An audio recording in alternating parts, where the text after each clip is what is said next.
On behalf of St James Ethics Centre, the Wheeler Centre, the Melbourne Food and Wine Festival, The Age, the City of Melbourne and the ABC, all of whom have worked together to make this event possible, I'd like to welcome Philip Воллен.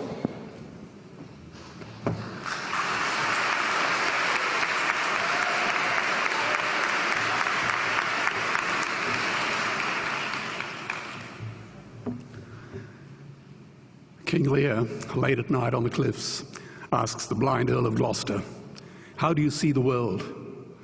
And the blind man Gloucester replies, "I see it feelingly. And shouldn't we all?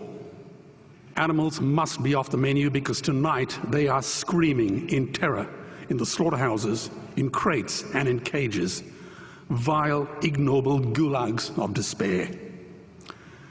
You see, I heard the screams of my dying father as his body was ravaged by the cancer that killed him. And I realized I'd heard those screams before.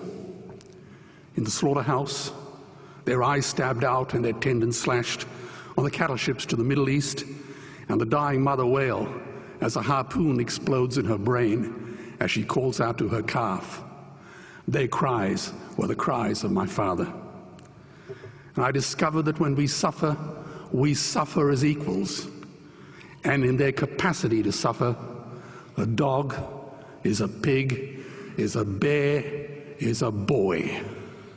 Meat today is the new asbestos, more murderous than tobacco.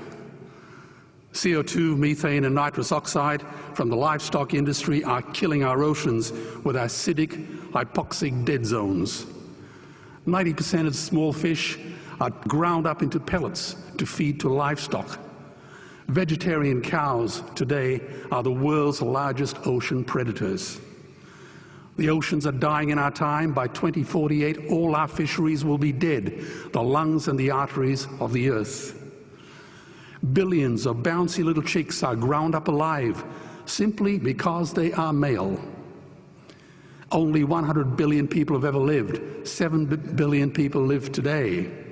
And yet we torture and kill 2 billion sentient living beings every week. 10,000 entire species are wiped out every year because of the actions of one. And we're now facing the 6th mass extinction in cosmological history. If any other organism did this, a biologist would call them a virus. It is a crime against humanity of unimaginable proportions. But happily, the world is changing. 10 years ago, Twitter was a bird sound. www was a stuck keyboard. Cloud was in the sky. 4G was a parking space. Google was a baby's burp. Skype was a typo. And Al-Qaeda was my plumber. Victor Hugo said, "There is nothing more powerful than an idea whose time has come." Well, animal rights today is now the greatest social justice issue since the abolition of slavery. Do you know there are over 600 million vegetarians in this world? And that is bigger than the United States, England, France, Germany, Spain, Italy, Canada, Australia, New Zealand, all put together. If we were one nation, we would be bigger than the 27 nations of the European Union. Can you believe that? And despite this massive demographic footprint, we are still drowned out by the raucous hunting, shooting, killing cartels who believe that violence is the answer when it should not even be a question. Meat kills animals, kills us, and is killing our economies. Medicare has already bankrupted the United States. They will need $8 trillion invested in Treasury bills just to pay the interest, and they have precisely zero. They could shut down every school, Army, Navy, Air Force, Homeland Security, Marines, CIA, and FBI, and they still will not have the money to pay their doctor bills. And our Cornell and Harvard say that the optimum amount of meat in a healthy human diet is precisely zero. Water, as you know, is the new oil. Nations will soon be going to war for it. Underground aquifers that took millions of years to fill are now running dry.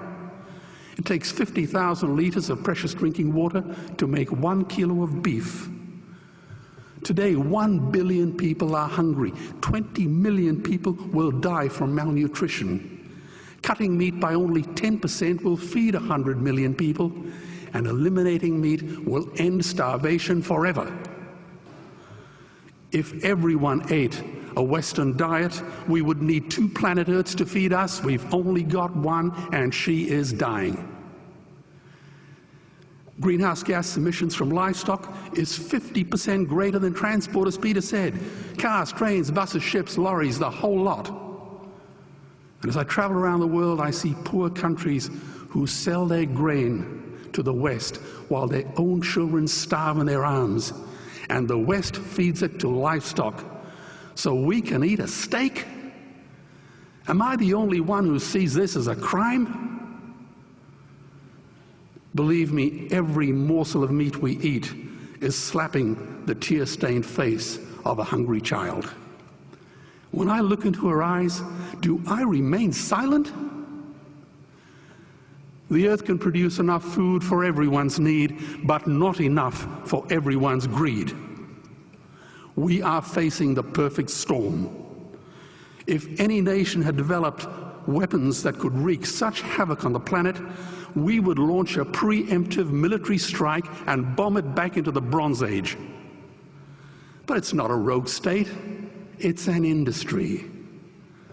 The good news is we don't have to bomb it. We can just stop buying it.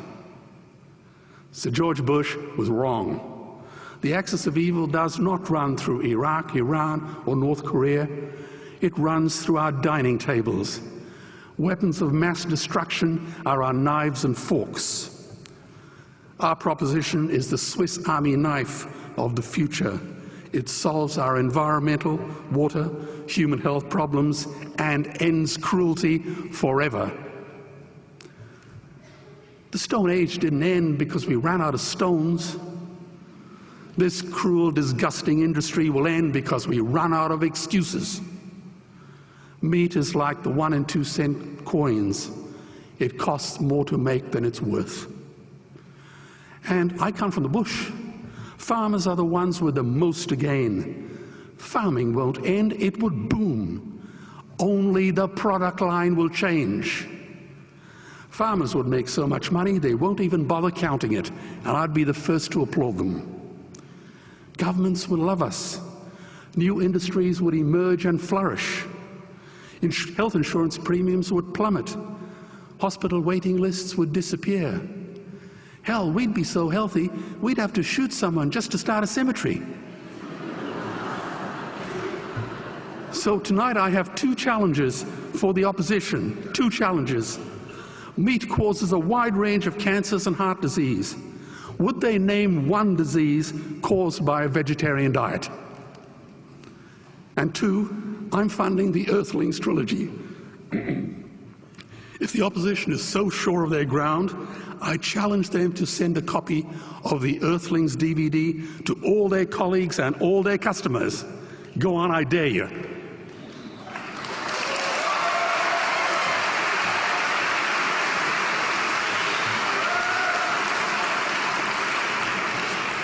Animals are not just other species, they are other nations, and we murder them at our peril. The peace map is drawn on a menu. Peace is not just the absence of war, it is the presence of justice. Justice must be blind to race, color, religion, or species. If she's not blind, she will be a weapon of terror. And tonight, there is unimaginable terror in those ghastly Guantanamos we call factory farms or slaughterhouses. Believe me, if slaughterhouses had glass walls, we wouldn't be having this debate tonight. You see, I believe another world is possible. And on a quiet night, I can hear her breathing. Let's get animals off the menu and out of these torture chambers. Please vote tonight for those who have no voice. Thank you.